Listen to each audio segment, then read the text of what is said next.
तर मग नमस्कार मंडळी, क्रिकेट विथ भूषणवर पुन्हा एकदा सर्वांचं खूप खूप स्वागत आहे.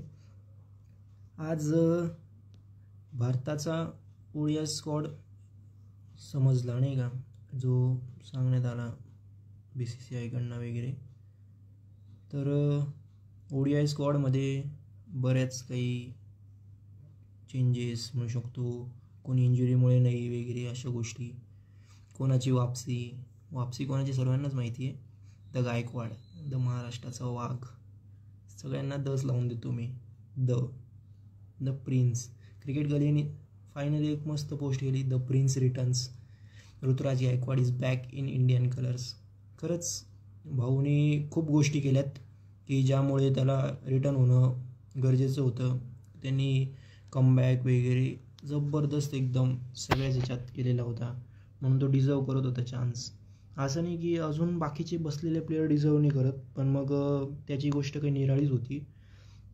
आतापर्यंत खूप त्याला डावललं गेलं वगैरे अशा गोष्टी झाल्या ऋतुराज गायकवाडला. पण मग आता चान्स मिळाला आहे. आता जर प्लेइंग 11मध्ये संधी मिळालीच तर त्यांनी दाखवून दिलं पाहिजे की खरंच मी डिझर्व करत होतो चान्स आणि मी इथं आहे. त्यामुळे मी उगाच PR टीम वगैरे याच्यामुळे नाही आहे. त्यांनी खरंच दाखवून दिलं पाहिजे. आताची ही संधी खूप इम्पॉर्टंट असेल जर चान्स मिळाला तर, म्हणून ऋतुराजने दाखवूनच दिलं पाहिजे मी तर म्हणतो. तर स्क्वॉड बघूया आपण मित्रांनो. ठीक आहे, स्क्वॉडमध्ये बरेच चेंजेस वगैरे होते. I want to see it. कोणाकोणाची वापसी झाली ते बघायची. येस मित्रांनो, here is our squad. Where it is? Yes, it's coming. तर KL राहुलला काल सांगितल्याप्रमाणे तुम्हाला की कॅप्टनशिप दिली पाहिजे. BCCIने पण ऐकून घेतली गोष्ट, व्हिडिओ बघितली असेल असो. पण मग KL राहुलला कॅप्टनशिप दिली आहे. डिझर्व करत होता. एवढ्या दिवसापासून सेटअपमध्ये वगैरे होता, कन्सिस्टंट रन करत होता. जिथं पाहिजे तुम्हाला तिथं यूज करू शकत होती त्याला, म्हणून तो तिथं डिझर्व करत होता चान्स KL राहुल. सो त्याला चान्स मिळाला आहे कॅप्टनशिपचा. रिषभ पंत म्हणत होते, पण रिषभ पंतला काही चान्स भेटला नाही, कारण की रिषभ पंतचीच वापसी झाली स्क्वॉडमध्ये. तुम्ही अशा प्लेअरला कॅप्टनशिप कसं काय देऊ शकतात की जो म्हणजे आत्ता त्यांनी कमबॅक केलेला आहे आणि जो आत्ता स्क्वॉडमध्ये आलेला आहे त्या प्लेअरला तुम्ही कॅप्टनशिप नाही देऊ शकत ना. जो तुमचा रेग्युलर त्या ODI स्क्वॉडमध्ये वगैरे खेळतो तुम्ही त्याला कॅप्टनशिप देऊ शकता. तर टीम इंडियाने तेच केलेलं आहे BCCIने की KL राहुल तुमचा फ्लुएंट बॅटर आहे, की एकदम फ्लोटिंग म्हणतो ना आपण त्या टाईपमध्ये, की वर जिथं पाहिजे तिथं उतरवू शकता वगैरे या गोष्टी. म्हणून मग KL राहुलला दिलेला आहे चान्स. नंतर रिषभ पंतची वापसी खूप इम्पॉर्टंट आहे, पण मग रिषभ पंतला चान्स मला असं वाटतं की जर रिषभ पंत सिरीज खेळलाही तर अय्यरचा चान्स जाणार. जर अय्यरच्या सिरीज जर रिषभ नाही खेळला तर रिषभला ओव्हर आहे. रिषभ असं पण दुसऱ्याच्या जागेवर येऊन खेळतोय. रिषभचा टीम इंडियाच्या ODI स्क्वॉडमध्ये पक्की जागा नाही आहे, हे थोडंसं डोक्यात बसवा. कारण की रिषभ आतापर्यंत कसं होतं की श्रेयसला चान्स भेटत होता. श्रेयस 4 नंबरवर खेळत होता. आता टीम इंडियाचा पूर्ण जो सेटअप आहे त्याच्यामध्ये फक्त 4 नंबरची जागा रिकामी आहे, तिथे रिषभ पंत उतरवतील.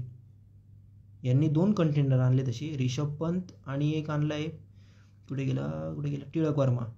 ठीक आहे, टिळक वर्मा एक आणलेला आहे. टिळक वर्मा आणला आहे, पण मग टिळक वर्मा तुम्हाला वाटतोय का रिषभ पंतच्या पुढे? रिषभ पंतला चान्स भेटणार ऑफकोर्स.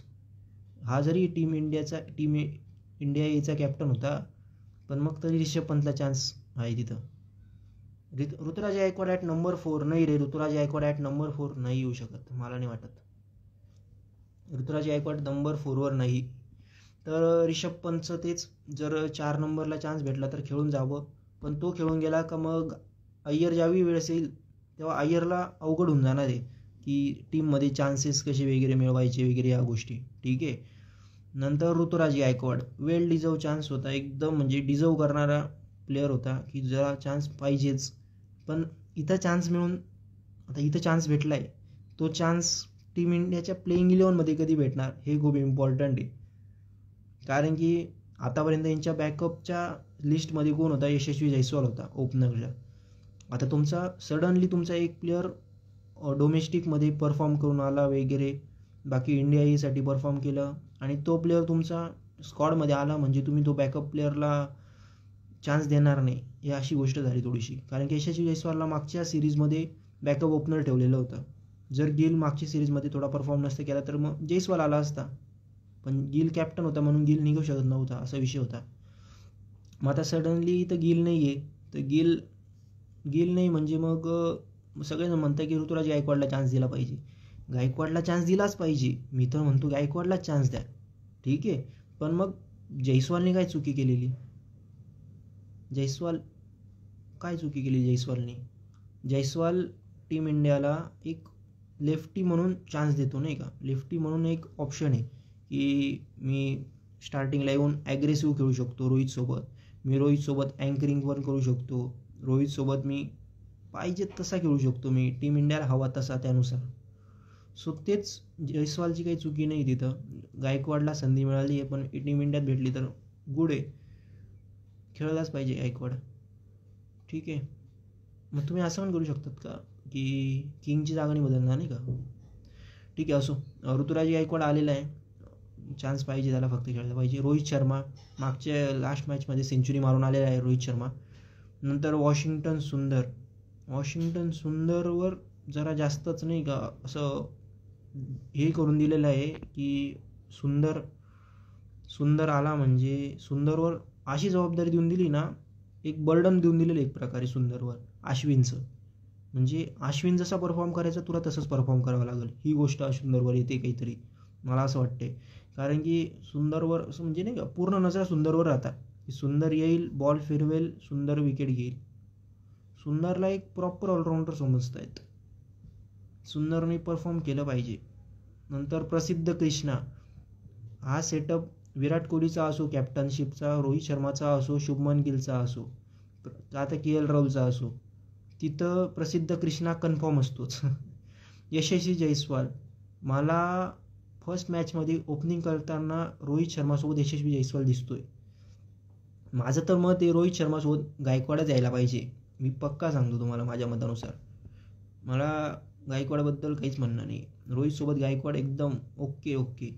पण मग जयस्वाल येताना दिसतोय मला, ठीक आहे. नंतर रवींद्र जडेजाची वापसी झाली आहे. एक मी पोस्ट वाचलेली की रवींद्र जडेजाची वापसी खबर झाली तर त्यांनी CSK सोडली म्हणे. अरे असं नाही रे, पण ते म्हणू शकतो आपण एक प्रकारे, कारण की गंभीर आहे कोच, ठीक आहे. जडेजा आलेला आहे, जड्डू नंबर 1 ऑलराऊंडर आहे, येस जड्डू नंबर 1 ऑलराऊंडर आहे. पण मग नंबर 1 ऑलराऊंडरला तुम्ही मागच्या सिरीजमध्ये का ड्रॉप केलेलं, हे पण क्वेश्चन्स आहेत ना. नंबर 1 ऑलराऊंडरला कोण ड्रॉप करेल? दूध देती गाय कोणी सोडतं का? नाही रे. जेव्हा त्या गोष्टीपासून आपल्याला काही फायदा होत नसतो ना, तेव्हा आपण ती गोष्ट सोडून देत असतो. तेच काहीतरी मागच्या सिरीजमध्ये झालं की त्यांना वाटलं जडेजा आपल्या काही कामाचा नाही आहे, तर त्यांनी सडनली त्यांना जडेजाला ड्रॉप करून दिलं. आणि आता थोडंसं वाटलं की नाही, जास्तच थोडासा लॉस वगैरे किंवा बॅटिंग थोडी कोलॅप्स वगैरे होते वगैरे, असं थोडं काही वाटलं असेल काहीतरी, म्हणून जडेजाला इथं आणलंय. किंवा इंडियामध्ये मॅचेस आहे ना, असं नाही की जडेजा कुठे परफॉर्म नाही करत, पण मग इंडियामध्ये मॅचेस आहे ना, म्हणून मग जडेजाला आणलं गेले. अर्शदीप सिंग ओके. अर्शदीप सिंग पाहिजे सेटअपमध्ये, एक लिफ्टी बॉलर हवा आहे. Virat Kohli, the king कोहलीकडनं century हवी यार सिरीजमध्ये. कुलदीप यादव म्हणत होते की त्याचं लग्न वगैरे काहीतरी आहे किंवा एंगेजमेंट वगैरे काहीतरी समथिंग, त्याच्यामुळे एंगेजमेंट झाली वाटतं त्याची, लग्नच असेल, त्यामुळे तो मिस करू शकतो. पण चान्स इथं दिलेला आहे, म्हटलेलं आहे, मे बी जाऊ बी शकतो 1-2 मॅच खेळून. ध्रुव जुरेल, 3 विकेट किपर कसं काय आणले अरे लोकांनी? 3 विकेट किपर कसं काय 3 विकेट किपर? 15 प्लेयर आणले, त्याच्यातले 3 बसतील, 3 नाही 4 बसतील, सॉरी, ठीक आहे. ध्रुव जुरेल आणला यांनी, कोणत्या बेसिसवर ध्रुव जुरेल आणला यांनी सेटअपमध्ये, मला तेच कळत नाही. ध्रुव जुरेल कुठं कुठं बसवणार, कुठे ध्रुव जुरेलला? ध्रुव जुरेल कोणाची रिप्लेसमेंट आहे मला ते तरी सांगा थोडंसं. टिळक वर्मा 4 नंबरसाठीच आणलेला आहे, पण 4 नंबरला मला वाटतं रिषभ पंत खेळून जाणार 4 number. Nitish Kumar Reddy fast bowling allrounder आणि हर्षित राणा. हे फास्ट बॉलिंगचे तीनच ऑप्शन आहेत रे. हर्षित राणा, अर्शदीप प्रसिद्ध. याच्यामध्ये आता KL कॅप्टन आहे ना, तर मला अर्शदीप खेळताना दिसतोय पक्का, आणि गंभीर कोच आहे म्हणून हर्षित राणा खेळताना दिसतोय. 2 हे झाले. कशी राहील नाही का? ओपनिंगला रोहित आणि यशस्वी दिसतोय, ठीक आहे. 3ला विराट, 4ला रिषभ, 5ला KL, 6ला जड्डू, 7ला वॉशी, 8ला कुलदीप, नाही हां रेड्डी ठेवून घ्या वरती. 7 नंबरला रेड्डी ठेवू, 8ला वॉशी, 9ला कुलदीप, 10ला हर्षित आणि 11ला अर्शदीप सिंग. म्हणजे 4 जण बसणारे कोण कोण आहे? टिळक वर्मा, ऋतुराज गायकवाड, प्रसिद्ध कृष्णा आणि ध्रुव जुरेल. सॉर्टेड आहे, मस्त भाई. तर गिल बाहेर झालेला आहे मित्रांनो, रवींद्र जडेजा आलेला आहे, श्रेयस बाहेर झालेला आहे, रिषभ आलेला आहे. बुमराला लईच मोठा रेस देऊन टाकला या लोकांनी 2023 पासूनच्या वर्ल्ड कप पासून. अजून मॅचेस ODI खेळलेलाच नाही बुमरा. आणि ऋतुराज गायकवाड इन. हां, मोहम्मद सिराजला रेस्ट दिलाय, हाही मानू शकतो मी. हे थोडंसं ठीक आहे, गरजेचं होतं. तो एक पण मॅच मिस करत नाही ना, इंजुरीमुळे ना कशामुळे. सगळ्या मॅचमध्ये येऊन परफॉर्म करतोय तो माणूस, म्हणून तो डिझर्व करत होता. ठीक आहे, रेस्ट करणं ठीक होतं त्याला.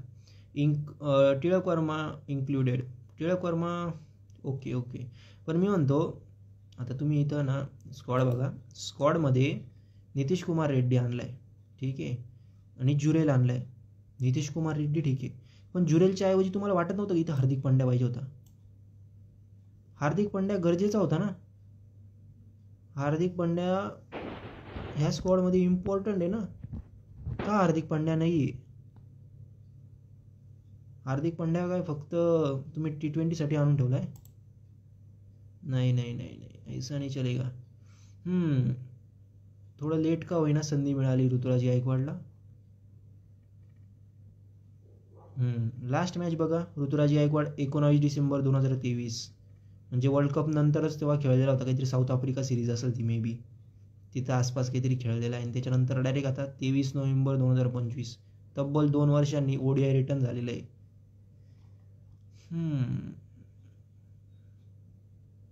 येस. कोणत्या टीमा वाढल्या तर मित्रांनो?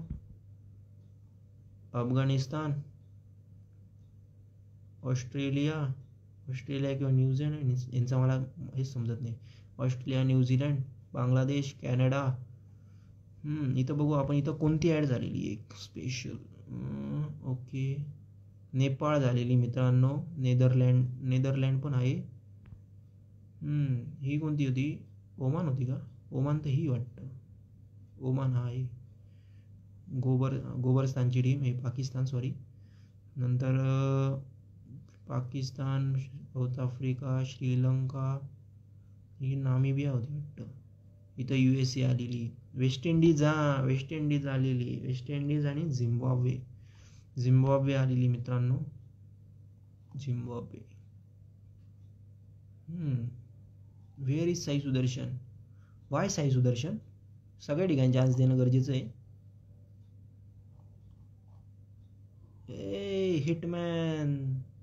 हिटमॅन येतोय मित्रांनो. सीट की पेटिया बांध के रखो, हिटमॅन इज कमिंग.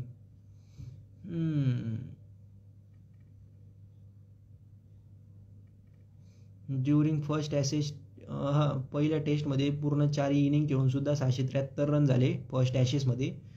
आणि साऊथ आफ्रिकेने पद्धतशीर मारू राहिली आपली. आता काय म्हणू नाही का, म्हणजे खालचे येऊन पण ठोकू राहिले, असं काही झालेलं. तुम्हाला बोललो होतं ना, ते मला बॅटिंग पेज दिसते पूर्णपणे. म्हणजे थोडंसं बाकीच्यांवरचे ब्लेम वगैरे थोडेसे झाकण्यासाठी हे चालू आहे की सगळ्यांनी येऊन वगैरे थोडंसं रन्स केले पाहिजे, म्हणजे बॅट्समनची नाही असं तसं, बॉलर नाही खेळले या मॅचमध्ये, मागच्या मॅचमध्ये बॅट्समन नव्हते खेळले, मग थोडंसं ते इक्वल होऊन जाईल असं काही करायचा प्लॅन चालू आहे हा. पण आम्ही काही दूध पिते थोडेसे बच्चे बिच्चे नाही आहे, हे थोडं सांगून द्या त्यांना.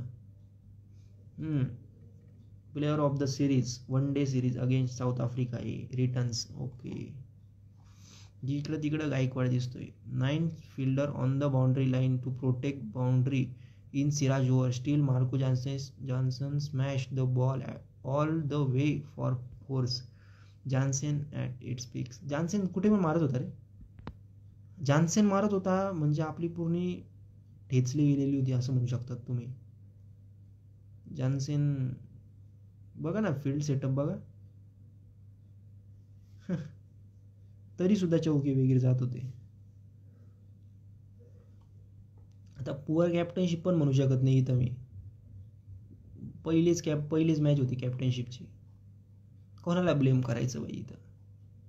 हे अरे यांच्यात पण कोणी हॅट्रिक घेतं, हॅट्रिक घेऊन सेलिब्रेशन पाहिलं का? एवढ्या मोठ्या टीम विरुद्ध त्यांनी घेतले, झिम्बाब्वे विरुद्ध हॅट्रिक, डायरेक्ट झिम्बाब्वे विरुद्ध. पाहिलं सेलिब्रेशन काय करता हार्दिक पांड्याचं सेलिब्रेशन वगैरे, हे बघा सेलिब्रेशन. झिम्बाब्वे विरुद्ध घेतली. नोव्हेंबर 25 परवा शेड्यूल अनाऊन्स होणार आहे मित्रांनो, तो be ready. After 4 decades, yes. India 11, yes. अरे टिळक वर्मा सगळे काय हे,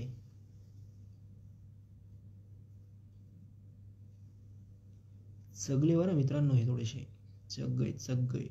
मी काय म्हणतो, रिषभ पंत हा घेऊन इथं ठेवला पाहिजे, ठीक आहे.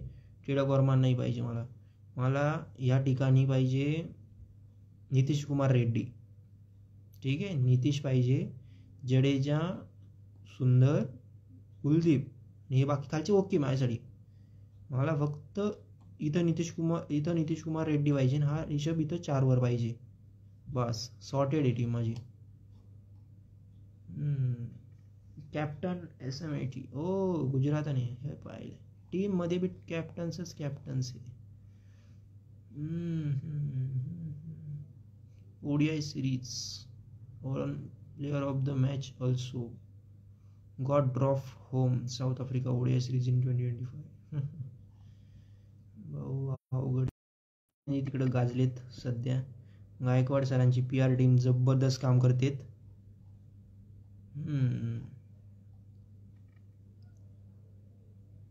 दन वर्ल्ड कप येऊ राहिले काय. ब्लाइंड विमेन्स ब्लाइंड टॉप 3चं 100 पाहिजे. येस, टॉप 3चं 100 पाहिजेच रे. टॉप 3 मेन राहतं रे खूपच. टॉप 3 परफॉर्म नाही केलं ना, खालच्यांची बी ठोकली जाते नाही का. खालचे ठोकायचेच काम करतात तसं, एक तर स्वतःची नाही तर दुसऱ्यांची, एकच प्रकार काहीतरी.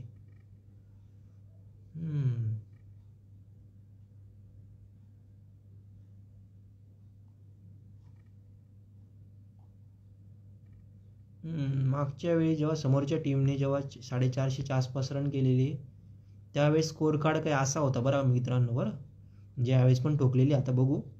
करुण नायरने 303 रन ठोकलेले होते. त्यानंतर KL राहुल 199, पार्थिव 71, अश्विन 67.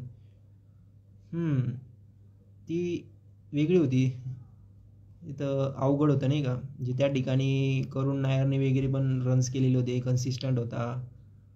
KL राहुलने पण केलेले होते. ह्या आजच्या स्क्वॉडमध्ये नाही का मला नाही दिसत कोणी.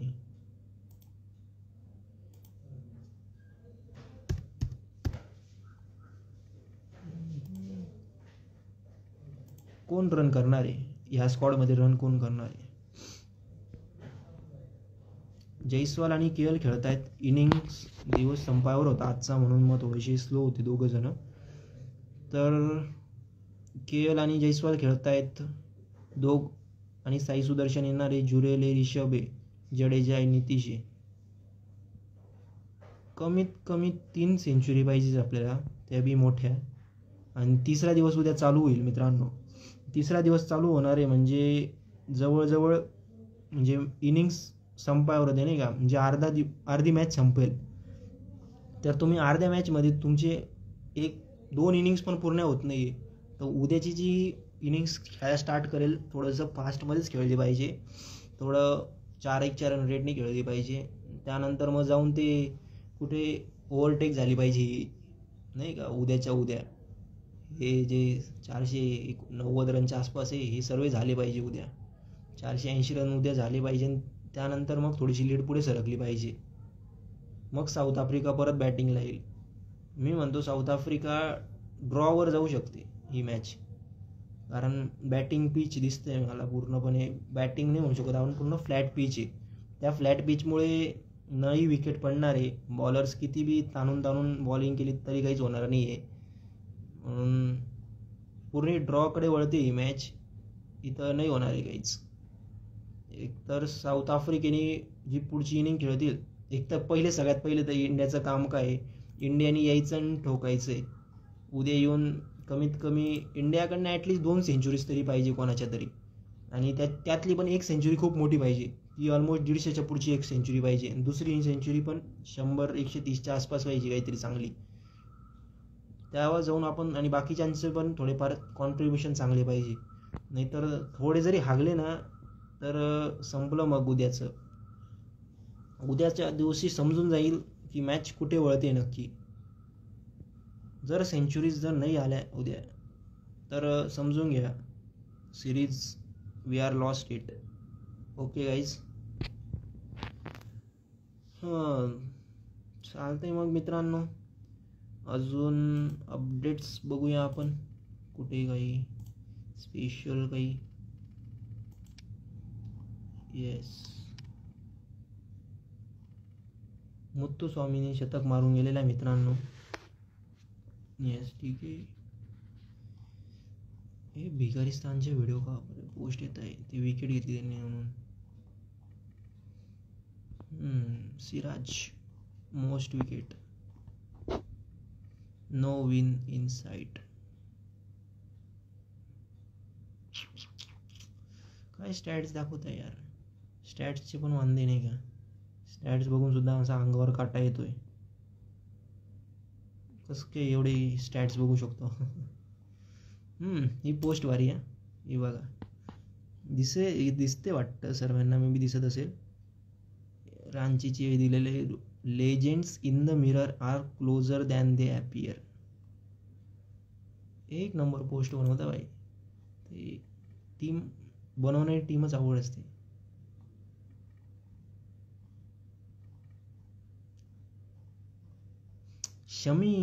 शमी नॉट पिक. अरे यांच्या म्हणण्यानुसार तो अजून फिटच नाही आहे टीमसाठी पण, आणि तो स्वतः पण फिट नाही असं म्हणतायत ना. कसं काय रे, तो कसं काय फिट नाही आहे. रणजीमध्ये त्याचं म्हणजे 5-5, 7-7 विकेट काढतोय तो, आणि तो फिट नाही आहे. कोणत्या, एक तर तुम्ही कोणती तरी नशी करताय, नाही तर आम्ही कोणती तरी नशी करतोय.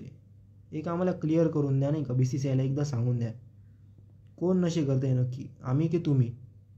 म्हणजे तो व्यक्ती तिकडे जाऊन रन्स पण म्हणजे विकेट्स पण काढतोय, चांगल्या इकॉनॉमीनी पण बॉलिंग करतोय रणजीमध्ये. एक आहे ना, एक गोष्ट मला कळून चुकलेली आता, जी मी ज्यावेळेस थोडं म्हणजे लहान वगैरे होतो ना, म्हणजे शाळेत वगैरे जायचो अशा वेळेसची गोष्ट सांगतो, की त्यावेळेस सांगितलं जायचं आम्हाला की म्हणजे असं ऐकण्यात वगैरे थोडीशीफार इन्फॉर्मेशन असते ना, तर त्या इन्फॉर्मेशनमध्ये समजायचं की टीम इंडियाचं सिलेक्शन कसं व्हायचं. म्हणजे आता कोणीला मोठ्यांना विचारलं ना, ते कसं सांगायचे, पप्पांना विचारलं किंवा कोणी मोठे दादा वगैरे असतील ना त्यांना विचारलं, सगळेजण एकच सांगायचे, इथून निघावं लागतं, खूप अवघड सिलेक्शन असतं. ठीक आहे, अवघड सिलेक्शन म्हणजे कसं असायचं, इथून निघायचं, मग परफॉर्म करायचं स्टेटला वगैरे बऱ्याच गोष्टी. त्यानंतर जो रणजीमध्ये परफॉर्म करेल म्हणे त्याला चान्सेस दिले जातात. आणि आता तीच गोष्ट पूर्ण उलटी होताना दिसते मी कन्फर्म सांगतो, आता रणजीवर सिलेक्टच करत नाही. तुम्ही रणजीमध्ये किती कशाला काहीच संबंध नाही. तुम्ही रणजी परफॉर्म करा नका करू, तुमची PR टीम काय आहे ना याच्यावर तुम्हाला सिलेक्शन होणार आहे. ही गोष्ट आहे ना पूर्णपणे ना डोक्यात ठेवली गेली पाहिजे सर्वांनी. हे जे शमीनी विकेट्स काढल्या. मी आत्ता एक दिवशी तुम्हाला दाखवली स्टॅट्स, कोणतरी 200 रन वगैरे मारलेले नाही रे. हे सिलेक्शन जे बसलेले आहेत ना वर, यांना फक्त IPLमध्ये चेहरा कोणता आहे परफॉर्म करणारा तिथून उचलणार. जो कोच गंभीरचा फेवरेट असेल त्याला उचलणार. आगरकर सोबत ज्याचं खटकलं असेल त्याला घेणार नाही. मग घेणार नाही म्हणजे ते बाकीचे प्लेयर्स रिटायर होऊन जातील, बाकीचे इकडे परफॉर्म करणार नाही. ज्याला घ्याल त्याला वॉटर बॉय करून ठेवणार. अवघड आहे राव. जे politics politics politics I hate politics. Steve Smith, Ashes बघायला मजा येते भाई. या हागऱ्यांपेक्षा मॅचेस आहे ना, ॲशेस बघायला मजा येते मला. हां, हू शुड ओपन एक सांगून द्या मित्रांनो, एक कमेंटमध्ये होऊन जाऊ द्या. रोहित जयस्वाल की रोहित गायकवाड, कोणती बघायला ओपनिंग आवडेल? मी माझं मत सांगून देतो, मला रोहित गायकवाड बघायचं आहे. म्हणजे असं म्हणणं नाही माझं जयस्वाल वाईट आहे, बट जेन्युअनली वाटतंय मला की खरंच चान्स दिला पाहिजे गायकवाडला. येस नक्कीच भावा. धन्यवाद. क्रिकेट धमाका मित्रांनो, क्रिकेट धमाका इंस्टाग्रामला पेज आहे, नक्कीच जाऊन फॉलो करून घ्या. एक आपल्याच लहान भावाचं पेज आहे.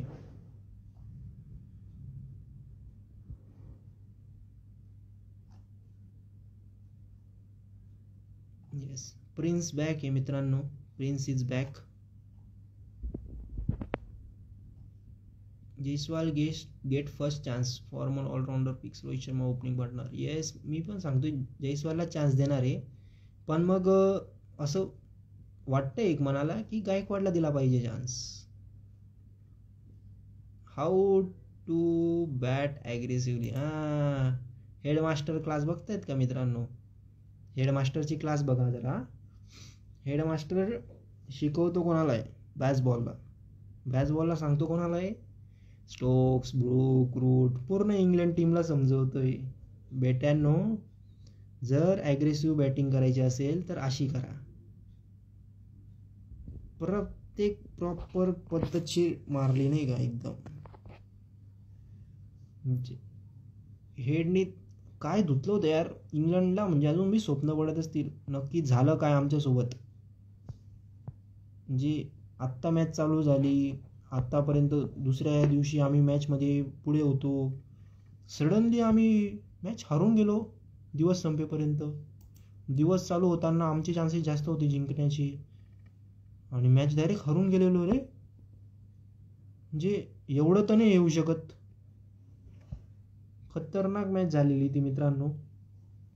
हेडमास्टर पूर्ण ॲशेस गाजवताना दिसतोय मला. हेडमास्टर जेव्हा खेळतोत ना तेव्हा समोरची टीम हातात येते. Babar level with Virat, most 50s in men's T20. अरे यार, झिम्बाब्वे आणि ऑस्ट्रेलिया विरुद्ध खेळणं सोपं असतं का यार, सांगा जरा. हा विराट काय ऑस्ट्रेलिया विरुद्ध चिंदी टीमांसोबत खेळतो. हे बघ, गोबर आझम कसं झिम्बाब्वे सारखे मोठ्या टीमांसोबत खेळतो, मग 38-50 तर बनता ना यार. कसं काय हे करता तुम्ही? स्ट्राईक रेट बी बघून घ्या तुम्ही एकदा. याचा काय 137 आहे, गोबरचा किती 128, 39चा ॲव्हरेज. बरोबर आहे, विराटचा 48. ठीक आहे रे, ऑस्ट्रेलिया विरुद्ध वगैरे अशा टीमांसमोर खेळणं 48 ॲव्हरेज, नॉकआउट्समध्ये परफॉर्म करणं 48 ॲव्हरेज नॉर्मल आहे. गोबरचं कसं झिम्बाब्वे विरुद्ध खेळून 39चा ॲव्हरेज सोपं आहे का भाऊ? Sanju and Pant one day international, 14 inning 27 inning 510 run, 871, 56, 33चा ॲव्हरेज. इथंच मात खाऊन गेला पंत. अरे देवा, कस काय. West Australian front page, England's daddy Hatch. काय करायचं रे ऑस्ट्रेलियनचं मीडियाचं, काय करायचं की ते सांगा. Direct England study. असं येते काय मला.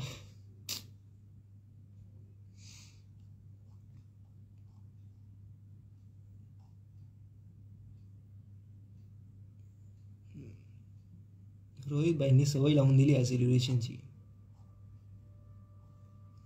मित्रांनो, एक ब्रेकिंग न्यूज होती की जे स्मृती मानधनाचे वडील होते की त्यांना अटॅक आला आहे लग्नाच्या दरम्यान, जे चालू होता कार्यक्रम त्याच्या दरम्यान अटॅक आला आहे. मग त्यामुळे जो कार्यक्रम होता तो पुढे ढकलण्यात आलेला आहे.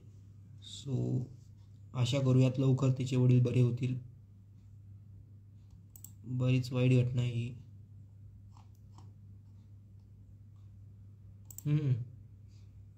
लाईक आणि एक एक हे होऊन जाऊ द्या चिन्ह.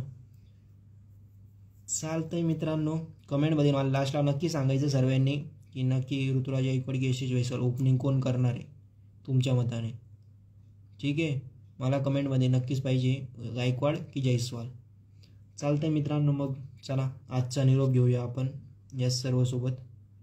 चला मग, काळजी घ्या सर्वांनी, स्टे फिट. जय श्रीराम मित्रांनो, टाटा बाय बाय.